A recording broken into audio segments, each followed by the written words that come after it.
morning and welcome to the Ventura Center for Spiritual Living. I'm Reverend Bonnie Rose. Welcome to our Kindness Cathedral, and we're here today to celebrate love in the world and goodness and the power and the presence in each and every one of us. Thank you so much for being here, whether you're here in person or whether you're watching online or whether you're watching on YouTube later or whether you're listening to us on Spotify. We are so delighted that you are joining us. I'm going to go ahead and pass the word over to my associate, Lonnie Cassidy. Good morning, everyone. It was super fun feeling the energy of the room this morning because it's great to welcome everybody back in person, and we love our Facebook community, and just it's such a great time to be together and a very exciting Sunday. Yes. New members. Yay! So settle in and just enjoy this beautiful day and this fellowship and the music and the words and friendship. Welcome. Thank you, Lonnie. Now we're going to hear from Bill Hadris, who is our youth and family person. Yay, Bill! Thanks. Good morning. I'm Bill Hadris with Youth and Family, and I'd like to invite the children to come down for the children's message today. We have a few. Oh, we have a big one. There's some little ones. Yep, we got a big one there. Awesome. Yep. Okay. Come on over. He's still a children. Not 18 yet. You're getting there, right? Go ahead and have a Yeah, seat have a here. seat on the edge of the stage if you like. I'm going to sit down here. Hi. Good to see you. Hi, kiddo. Want to sit down? Thanks. So this morning I have a question, like most mornings.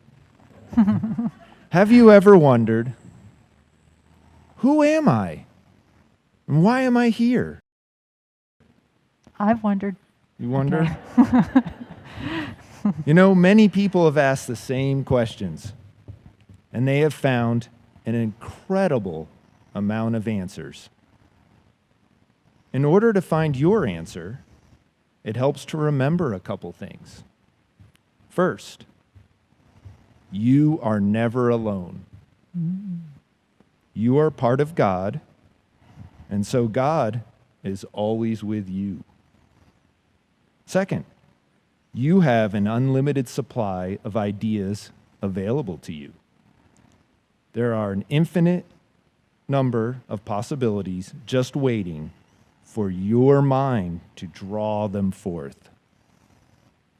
It's kind of like a game. Each day, you get to play the discovery game. Cool, huh? You get to search for and bring forth invisible treasures from inside your mind. So, I invite you to close your eyes for a moment, take a breath, and think. Think of some things or talents you have discovered from yourself so far.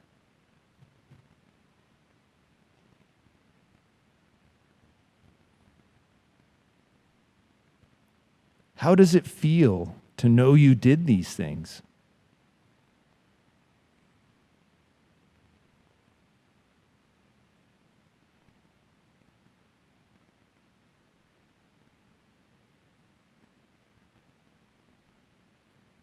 I invite you to repeat after me. I am talented. I am talented. I have great ideas. I have great ideas. I do awesome things. I do awesome things. And so it is. And so it is. Thank you. Thank you, Bill. Thank you, guys.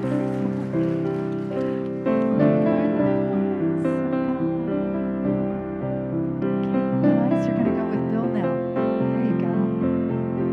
Good job.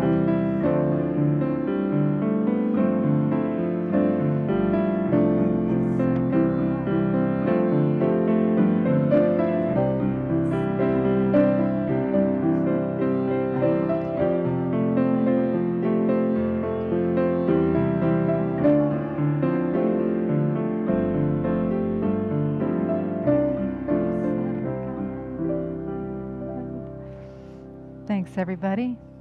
And we breathe in deeply. and allow ourselves to be as we listen to the words of our sacred reading. The following excerpt from Carl Sagan's book, Pale Blue Dot, was inspired by an image taken at Sagan's suggestion by Voyager 1 on the 14th of February 1990. As the spacecraft was departing our planetary neighborhood for the fringes of the solar system, it turned and took one last look at its home planet. Voyager 1 was about 4 billion miles away when it captured this portrait of our world. Caught in the center of scattered light rays, Earth appears as a tiny point of light, a crescent, only 0.12 pixels in size. A Pale Blue Dot by Carl Sagan. Look again at that dot. That's here. That's us. That's home. On it, everyone you love, everyone you know, everyone you ever heard of, every human being who ever was, lived out their lives on that dot. The aggregate of our joy and suffering, thousands of confident religions, ideologies, and economic doctrines, every hunter and forager, every hero and coward, every creator and destroyer of civilization, every king and peasant, every young couple in love, every mother and father, hopeful child, inventor and explorer, every teacher of morals, every corrupt politician, every superstar, every supreme leader, every saint and sinner in the history of our species lived there.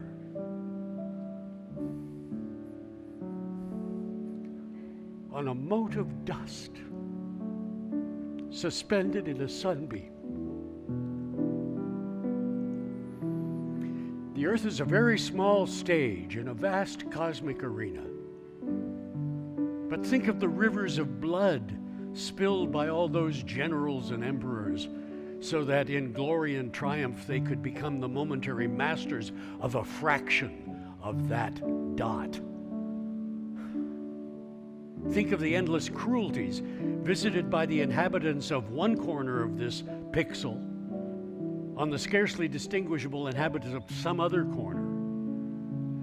How frequent their misunderstandings. How eager they are to kill one another. How fervent their hatreds. The Earth is the only world known so far to harbor life. There is nowhere else, at least in the near future, to which our species could migrate. Visit, yes. Settle, not yet. Like it or not, for the moment, the Earth is where we make our stand. It has been said that astronomy is a humbling and character-building experience. There is perhaps no better demonstration of the folly of human conceits than this distant image of our tiny world. To me, it underscores our responsibility to deal more kindly with one another and to preserve and cherish that pale blue dot, the only home we've ever known. Amen. So breathing in deeply in the spirit of kindness and love and compassion and mystery. How glorious it is to be here on this pale blue dot, our mother, our home. And as we sing together, I am remembering who I am, we remember both the vastness and the specificity of the cosmos, all having its life, infinity having its life in this moment, in this song. We sing this song certainly on behalf of ourselves, of our own conscious awakening, but also we sing it on behalf of the awakening of all beings everywhere, those that we call living, those that we call inanimate. Everything in the cosmos is alive, and we celebrate it with this song, I am remembering who I am.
In the spirit of divine remembrance, let us breathe in deeply, feeling the I Am presence within us.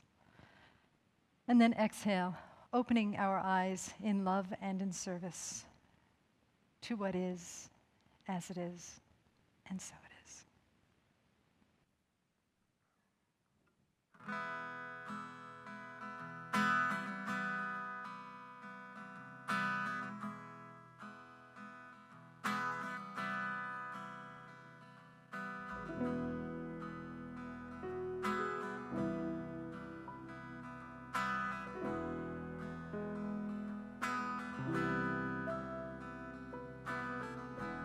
Feel the future, it's alive.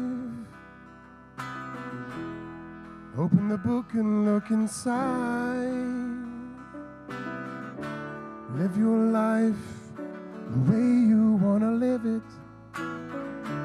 Give it all and you will surely get it. Turn the key, open the door. When nothing's left, find some more. I feel the change, I hear it turn around. I see that change, I feel it coming now. And oh, don't look back.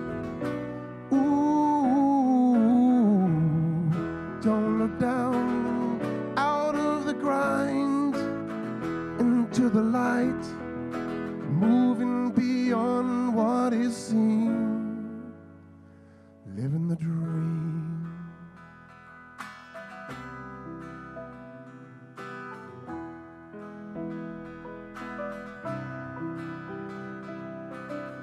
Some people live for yesterday, not me, no way.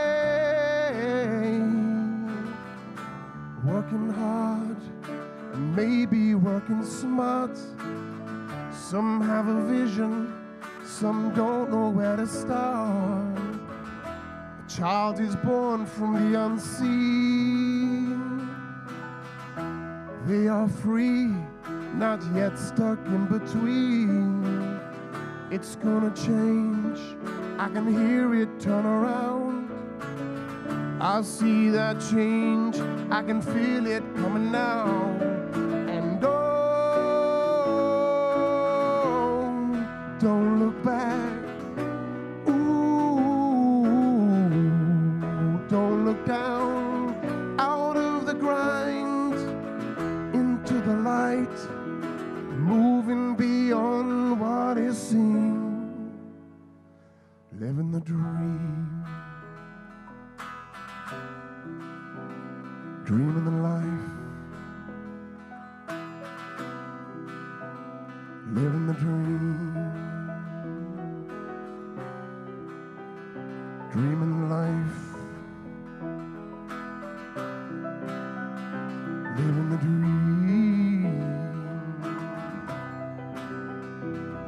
Ooh, living the dream. Dreaming life.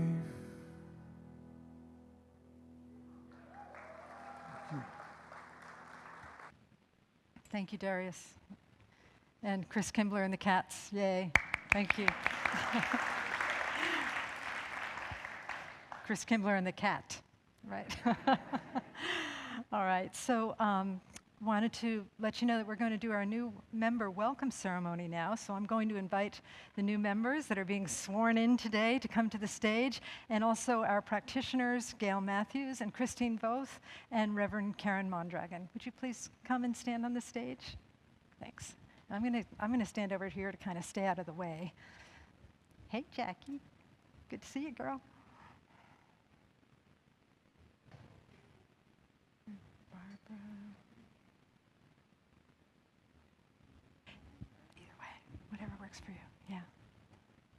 Either way, yeah. Just be careful. Be careful. Yeah. Yeah. We might have to have two layers of you. Look at y'all. Hey, Michael. Hi. Want to come stand with me? Okay.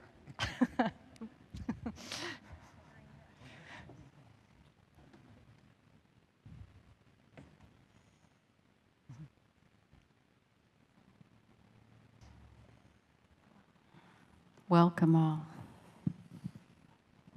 Sorry, I have my back to you a little bit here at the moment. It's a pleasure to welcome all of you here today. This is a wonderful place to be a member. I have been a member since 1988. Wow. And so I'm going to ask you to make a commitment. I'm going to read 4 questions, and hopefully you will answer in the affirmative.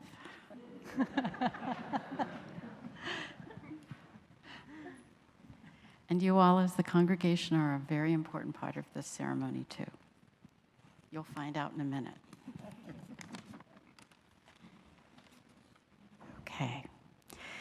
Today, you acknowledge publicly that you are a member of the center, the Ventura Center for Spiritual Living in Ventura, California.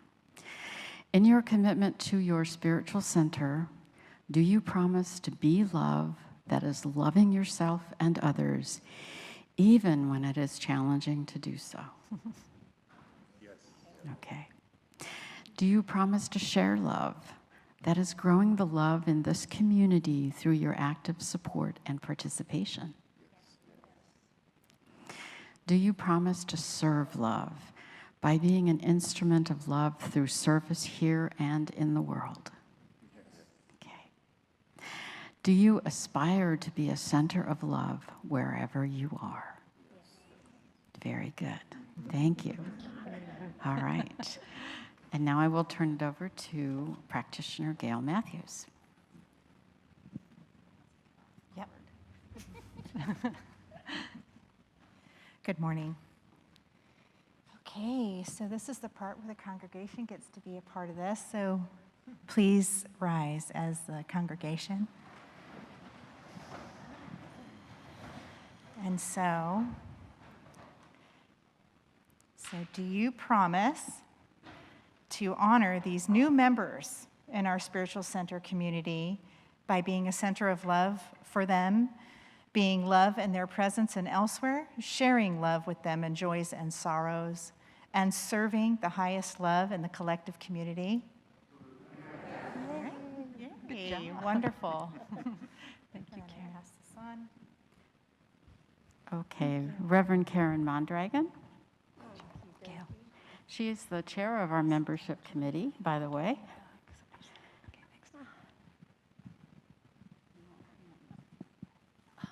Thank you, ladies. Thank you, members. This is so exciting.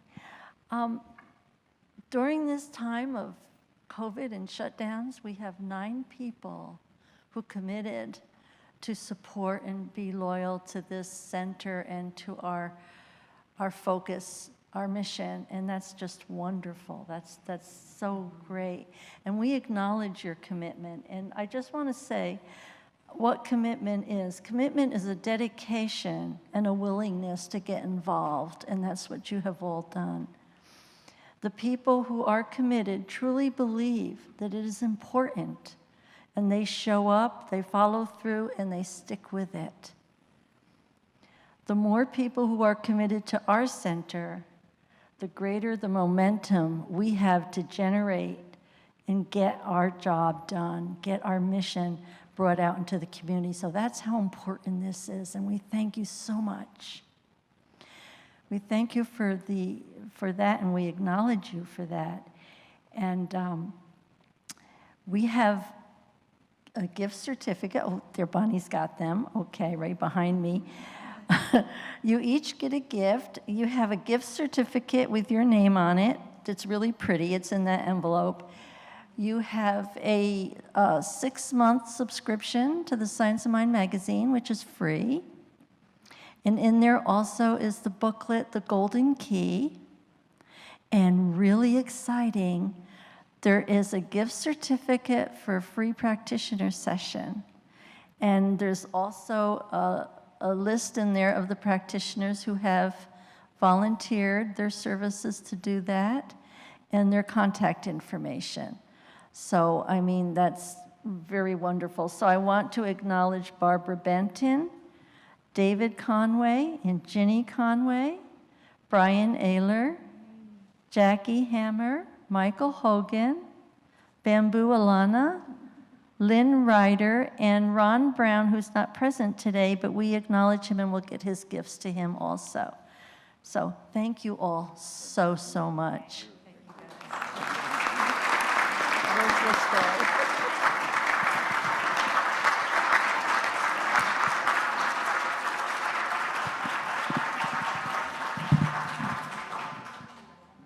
Okay, yo, you're not done yet. No, no, no, no, no, no, no. I do with my dogs. Stay, stay, stay, stay, down, stay. No, it's a tradition in this church that I tell a story to the new members, and I'll share it with the congregation as well. And forgive me if my back is to anybody, but there's a story that to me implies the value of membership. I'm a little emotional this morning. I'm not sure why, but anyway, there's a story about this little girl. And she was young. She was probably 6 or 7 years old, and she She went over to a friend's house, and she was going to walk home. And then on her way home, she discovered that she was lost, and she couldn't find her house. And so she was walking up and down the streets, and she couldn't find her house, and she was starting to get distressed and upset. And a police car drove by, and they saw this little girl who was crying, standing on the sidewalk, and they said, "What's going on?" And she said, "I can't find my home." And so the police gently and kindly picked her up and put her in the back seat and said, "We'll help you find your home." And so they drove, and they drove some more, and they drove some more. All of a sudden, the little girl looked up and she said, "Oh, there's my church. You can let me off here, because once I've found my church, I can always find my way home." It is my prayer and my sincerest wish that you have found your church. And from this place, you will find your way home to the heart of God, the heart of belonging to which you already belong. May we all celebrate each of you by saying the affirmation that we do. Please repeat after me. We love you. We love you. We bless you. We bless you. We believe in you. We believe in you. You are the face of God. You are the face of God. Thank you so much. And now please be seated. Thank you. Let's give them some love. That's about all I got for today. I mean, that took a lot out of me. That was very, very emotional for me to see these dedicated folks that are here in the midst of a pandemic that doesn't seem to want to quit. But here that we are, dedicated, still continuing to come to church and still being here in the spirit of loving kindness, which is so meaningful to me, and just a powerful statement about the grace and the goodness of all of you, all of us. So thank you for that. In 2006, the famous actress Reece Witherspoon won the Academy Award for Best Actress for the movie. Anybody know the name of the movie she won for? Walk the Line. Woohoo! You singing that for your second song by any chance? No. Walk the Line, where she played June Carter Cash. And when she accepted the award, she said all of the appropriate things that an actress would say. She thanked all of the important people. She thanked her family. She said how excited she was that this girl from Tennessee who grew up listening to country music got to play the role of June Carter Cash and got to listen to all of that great music all of the time. And then she said something that has stuck with me for years, and the reason why I'm talking about this today. She quoted June Carter Cash. She said that when people would come up to June and say, "Hey, June, how you doing?" June would say, "Oh, you know, I'm just trying to matter." And that touches me. That moves me. Because I think we're all just trying to matter. We may not consciously know that, but something in us craves a life that is meaningful and a life that is significant. And what goes with this, in this world of opposites, is also the fear that maybe we don't matter. And maybe our life is not significant, and maybe that we're not enough. Not doing enough, not being enough. And so what I'm looking at in this message today is just that relationship with significance. Are we destined to live a life of insignificance on this pale blue dot that we call the planet Earth? Or will we choose to live in space significance? 2 words. Will we live in significance? I'll give you a hint. You already are significant because you're here on this pale blue dot called the planet Earth. But let me say a little bit more about the struggle first, the struggle that we have with insignificance. Part of it, I think, is because of what I talk about every Sunday. This is the first broken record portion of my my talk. You know, and if you're really young here, back when I was a girl, there were these things called records, and they were made out of vinyl, and you put them on a machine, and they would play music, and sometimes it would get stuck and say the same thing over and over and over and over again. That's kind of how it is running a church. You say the same thing over and over and over again. So anyway, so our binary nature likes to separate things into good and bad, or happy or sad, or significant or insignificant. So there's that. And so it seems like we're always choosing between the two, and often we're choosing the one that will hurt us the most. Have you noticed that? The one that makes you feel the worst about yourself. So we're choosing to feel insignificant. You know, and the way that we do that, I think, is that we postpone significance until a later date. And we define significant in terms of how much we've accomplished, or how much people approve of us, or whether or not we feel like we're enough. We say when, then thinking, when I have this, or when I accomplish this, or if this happens, then I will feel significant. But that leaves out the present moment. Another way that we also define our significance is through the past. I could never be significant because of this thing that happened in the past, because I did something wrong, because I let go when I should have held on, or I held on when I should have let go. And again, that robs us of the present. So we use things like that in our binary operating systems, in our binary minds that separates life into significant and insignificant, choosing the one that will hurt us the most, or that make us feel the worst, which is insignificance. We use that almost on a daily basis, and we may not even be using it consciously. So there's that. That's part of the struggle.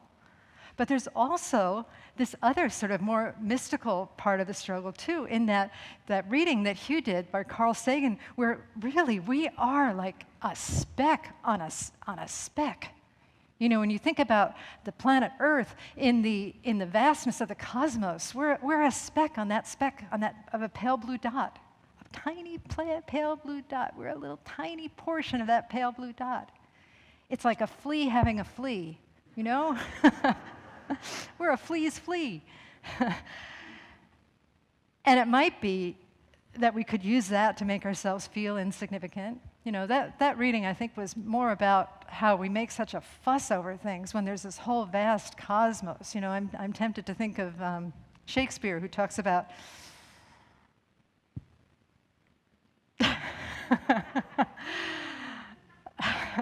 I feel my husband judging me for misquoting Shakespeare already, so I'm going to misquote it. I know I have to start. You know what quote I'm thinking of? All the world's a stage. Yes, all the world's a stage. No, not that one. Another one. No, the one about how we strut and fret our hour upon the stage from the Scottish play, right? Right? And we strut and fret our hour upon the stage. What comes before that? Never mind. Okay, we strut and fret our hour upon the stage. We're making a fuss. We're a tale of sound and fury told by an idiot. Okay? And if you're looking for an idiot, hello. I honestly meant to look that up before I came here today. But really, you know, it's about how we make a fuss over everything, of the tale told of sound and fury, you know? Where we're making a fuss over everything that happens and we don't really need to, because it's just a pale blue dot, people. It's just a pale blue dot, and it's all impermanent, you know? And yet, it's still important. Carl Sagan gets to that at the end of his reading. It's our home. It's our home. And I love it how he says that the way to make meaning on the fact that we're a flea upon a flea, that we're a dot upon a dot, is to treat our home and to treat each other with kindness. Now, part of that kindness, I think, is dismantling the way that we think about the world. Remember how I just said about the binary operating system, that it's either significant or insignificant, right? What if it's both? What if it's both? What if, in terms of the vastness of the cosmos, that we are vastly insignificant, that our sound and fury is vastly insignificant, but what if everything also matters at the same time? You know, when you think about the cosmos as the body of God, right? A lot of mystics will say that. Richard Rohr, for one, talks about that Christ is another name for everything, that the incarnation happened with the Big Bang when the universe was created out of nothing. Who does that? Who thought that up, you know? But when you think of the universe as the body of God, the cosmos as the body of God, and then you relate it to our own bodies, you know, every part of our body is important. The parts that work, the parts that don't work, the parts we can see, the parts that we do see. Everything is significant. I think about our cells, you know, the cell membrane. Cell membrane is so important. People, cherish your cell membranes. They are so important. Let me not go off on a whole epiphany about all of the different parts of the cell and what I remember from freshman biology. But everything's important, and everything has meaning. And with that, I return to the Gospel of Thomas that says,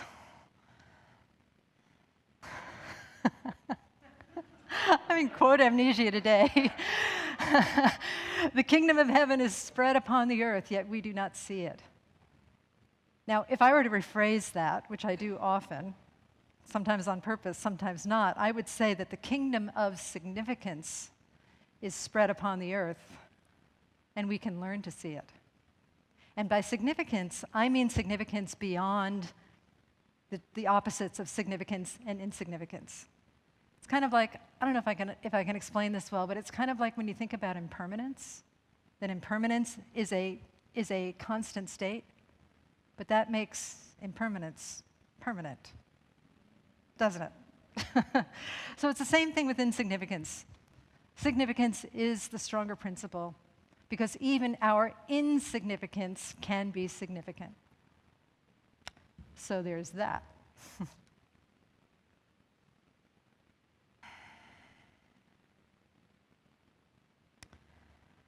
So the kingdom of heaven is spread upon the earth. The kingdom of significance is spread upon the earth, and we get to choose to see it. How do we see it? How do we call forth this kingdom of significance that lives within us all the time? Well, you know, oddly, this week I was led to read this book. I haven't read the whole thing, but I read part of it. It's a book about the Kaizen Method. Anybody know what that is? Kaizen Method. Yeah, I thought you might over there. Yeah, and you too, yeah. It's a method of making very small steps towards any particular destination. Okay, it's that the journey of a 10,000 miles begins with a single step. And rather than doing huge innovative things in business or in healthcare or our own personal health, it's about making small steps, one right after the other.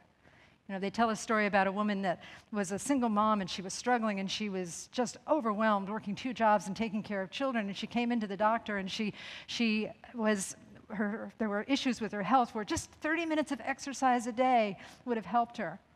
And the doctor was about to tell her, do 30 minutes of exercise a day. And the psychologist that was working with her was like, ixnay on the 30 minutes day, you know, just don't tell her that. It's going to overwhelm her, and then she'll resent it. The psychologist told her, just stand up when you're watching television at night and march in place for 1 minute. I've been doing that. Marching in place for 1 minute. Even though I get a lot of exercise, I kind of wanted to try what that was like, you know. And so the next time she came back, she was enthusiastic.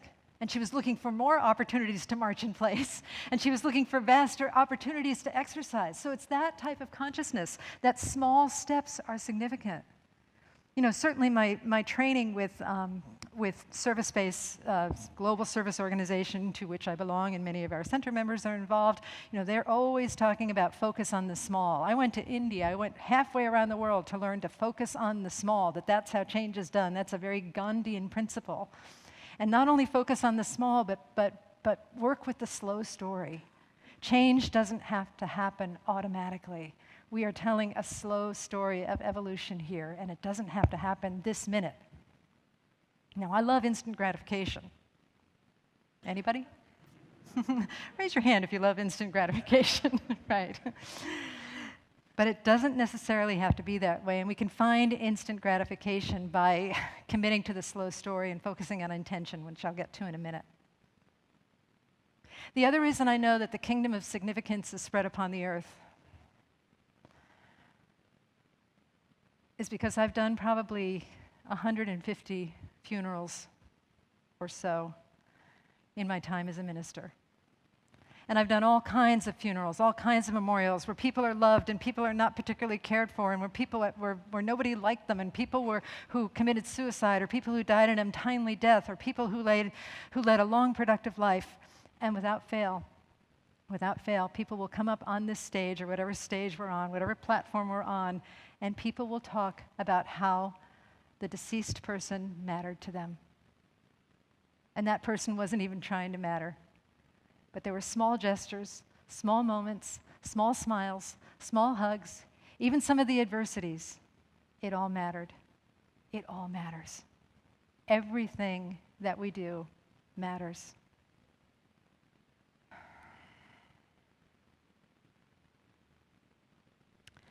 So, hopefully I've proved, beyond the shadow of a doubt, that the kingdom of significance is spread upon the earth and we get to see it.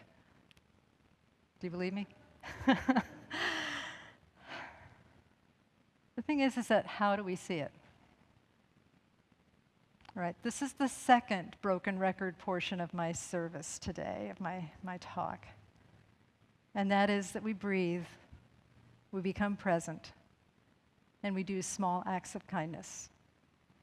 We are willing to see the power of the small in the day-to-day moments of our lives. When we breathe, it seems like a small thing. Physiologically, it is not a small thing. It is powerful. There are millions and trillions of processes going on when we breathe. And perhaps our willingness to slow down and breathe and move into the present moment blesses the whole cosmos. Let me take out that perhaps. Our willingness to breathe deeply and slow down and appreciate where we are and move into the present blesses the whole cosmos, blesses the pale blue dot and beyond. And then there's this present-centered awareness that helps us recognize that small is beautiful. Small is beautiful, and you start to see that in more and more aspects of your lives, of our lives. Want to hear what happened to us yesterday at our house? Thank you for asking. A frog showed up in our pond. We didn't know we had that frog. We thought it had hopped away long ago because there's a lot of action going on in our backyard all the time with the dogs and the cat and the huge rabbit, you know? And we thought that the frog had hopped away, but he showed up. And he actually sat there and he had a conversation with my husband. And it was so sweet and so meaningful to me that this little frog that may mean nothing to some people, but he just sort of blessed the home that night just by showing up. It reminded me of the time, another focus on the small, another thing that could be insignificant, this time that I found a tiny baby water turtle in our aviary. How did a water turtle get in our aviary? We thought it belonged to our box turtles who live there, they're elderly, but they're quite randy, they're quite frisky. But when I brought it into the vet, she said, no, this is a water turtle. How did it get in your aviary? I don't know. It was a miracle. The Holy Spirit put it there. It's like the Virgin Mary. I don't know. But the thing about that water turtle, so it was tiny when I found it. It's the size of a quarter. And I brought it into the vet, and it was literally in the pocket of my hoodie, wrapped in a little bag with holes poked in it. And the vet's like, animal's name. I'm like, baby turtle. Color, kind of brown, I think. Weight, I'm like,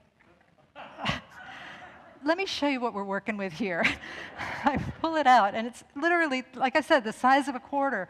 But I held it up, and the vet tech, who was quite disinterested at the time, is like, you guys, you got to come see this. And everybody from the back and everybody in the waiting room came and looked at the baby turtle. Again, something insignificant that brightened people's days and brought smiles. And who knows where the energy of that turtle went? I know where the turtle went. One of the vet techs adopted it and brought it home, and her grandma painted a mural for it in its habitat. You can't make this stuff up, people. This has got to be God.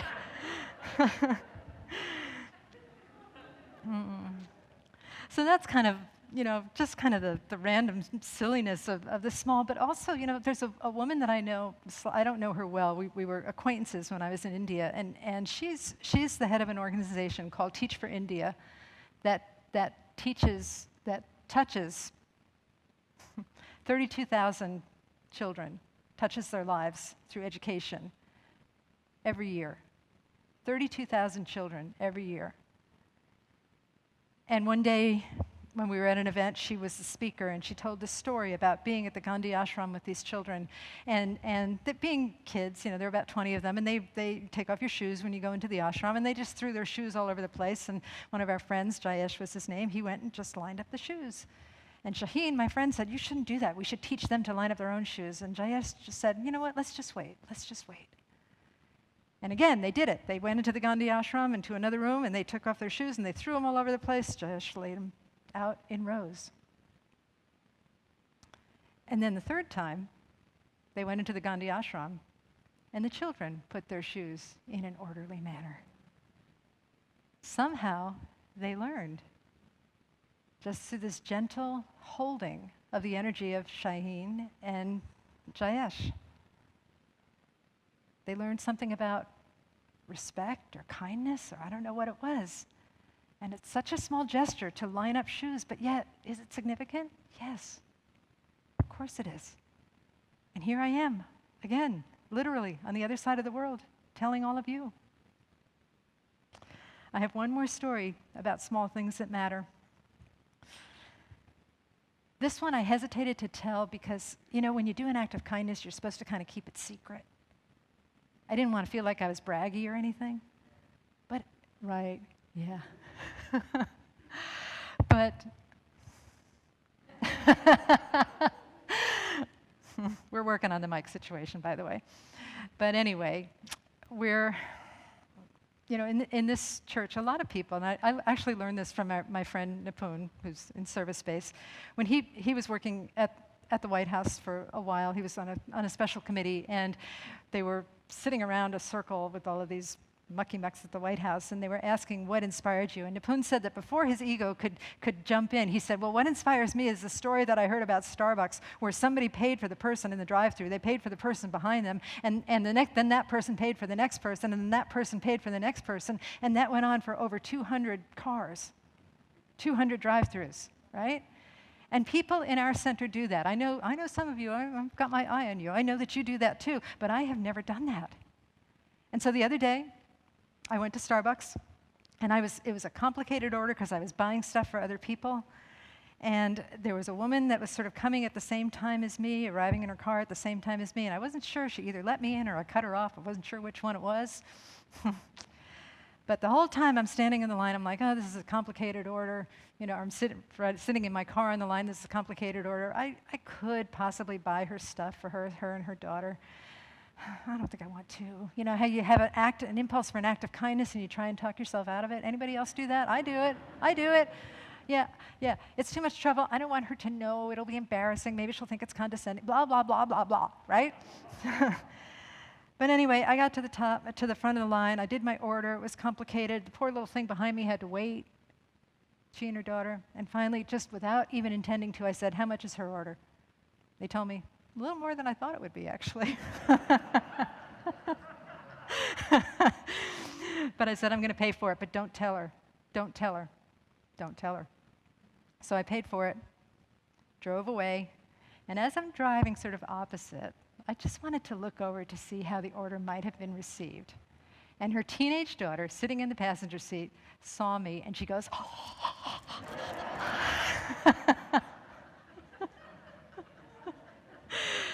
Evidently, the barista told her that it was me, but I just smiled and waved, namaste, and kept on driving. And the reason that touches me, the reason that moves me is that recently I've just been around a series of complaints about teenagers, about how teenagers are, I won't even say, just how teenagers behave badly, and maybe they do, I don't know. Well, yeah, I know some teenagers personally, and they're pretty nice, but just complaints about teenagers. And I'm thinking, if it is a natural inclination for teenagers to test limits and what have you, I had never heard about this paying for the person behind you in Starbucks thing until I was like in my 50s, right? But this teenager, the teenage daughter who waved at me, learned about it when she was, 14, 15. And just maybe, that tiny act will have an impact on her life. And we don't know where that tiny act is going to go. And so we breathe, and we stay present. And we do small acts of kindness. And we focus on the slow story, recognizing really that it's okay to do that because the cosmos that which created the pale blue dot, is in charge and has this well in hand and in heart. So, for our new members in particular, thank you so much for joining us on our crusade for kindness in our center of love. Thank you so much for being here. And I want you to really know from the bottom of your heart, in the bottom of your heart, that you are significant. I may not know how now. You may not know how you are significant now.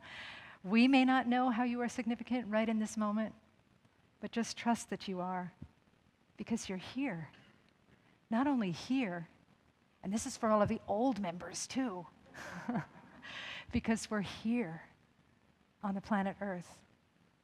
We are significant, and it is through our conscious breathing, acts of kindness, focusing on the slow story, staying in the present moment, that we will awaken to our significance and live in space significance, so that we may bless not only our own lives, but the life of the entire cosmos. Let's do that now. Let us pray.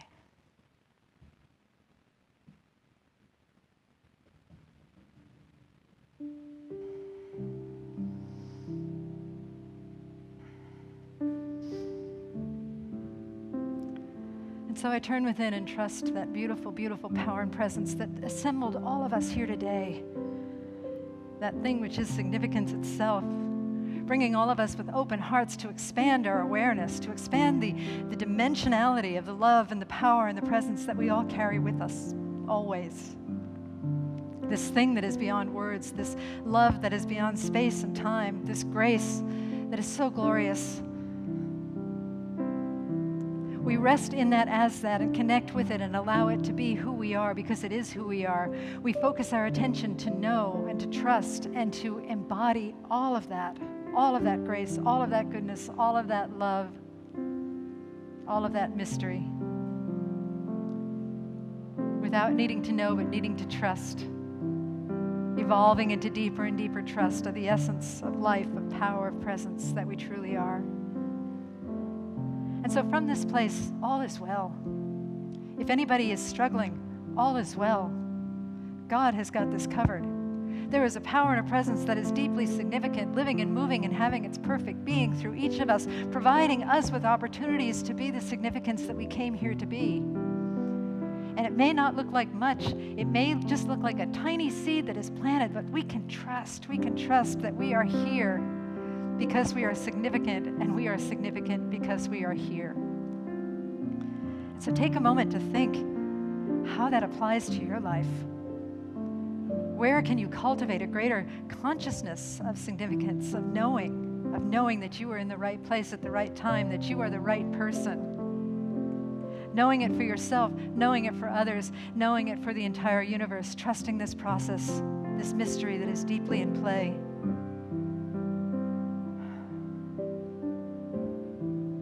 I am so grateful to know this, to appreciate these truths with each of you one more time, once again. Grateful for this teaching, grateful for the transformation, grateful for all paths to God, churches, synagogues, temples, mosques, ashrams, fundamentalists, atheists, agnostics. So grateful for everyone and everything. And with a heart that is so filled with blessedness, I say, thank you, Spirit, thank you, love, and I release these words into the divine mystery. And together we say, and so it is. This song's an oldie but a goodie. I hope you like this one.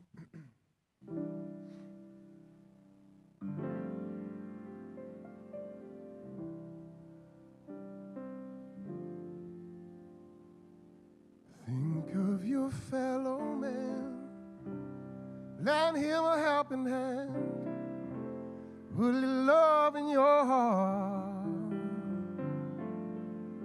You see it's getting late, oh please don't hesitate, put a little love in your heart, and the world will be a better place. Yes, this world is gonna be a better place. for you and me. You just wait and you'll see.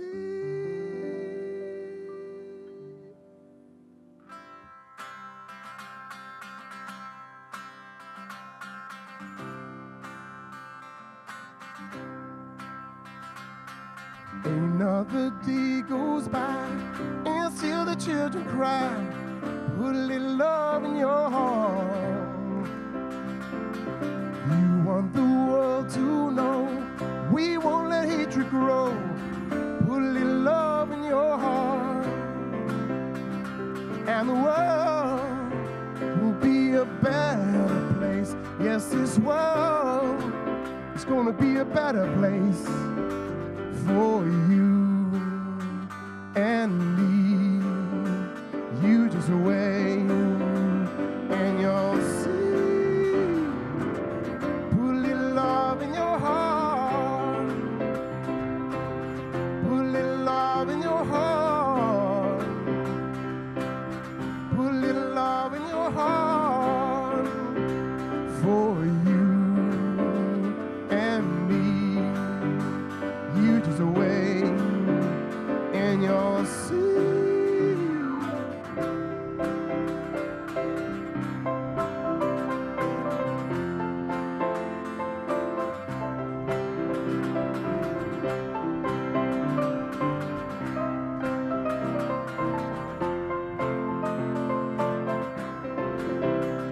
And the world will be a better place. Yes, this world is gonna be a better place for you and me.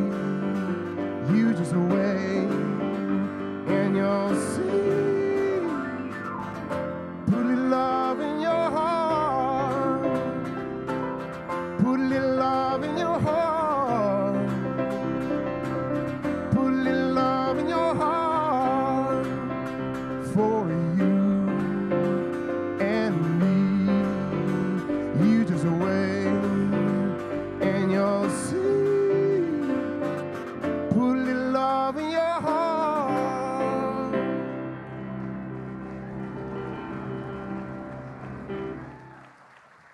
Thank you, Kid Chris and the Cats. Thank you very much. Let us turn within and we will do a benediction.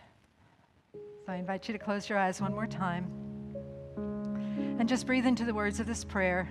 It was written during the pandemic to inspire us to stay centered on who we truly are and what we are evolving into. Certainly what has been happening over the last 2 years is not only challenge, it is also opportunity. And so we dive and we delve into that opportunity to allow it to open our hearts to the better yet to be that emerges through all things. And so we take these words to heart. Divine Beloved, inspire us to become a mystical center of non-duality, where we allow the love of God to work through us, where we take action upon the call of kindness and serve the greater good for all beings. We bring the kingdom into the garden through surrender into boundless grace. And here we are yours, you are ours, all is well. And together we say, and so it is. Thank you very much. Namaste.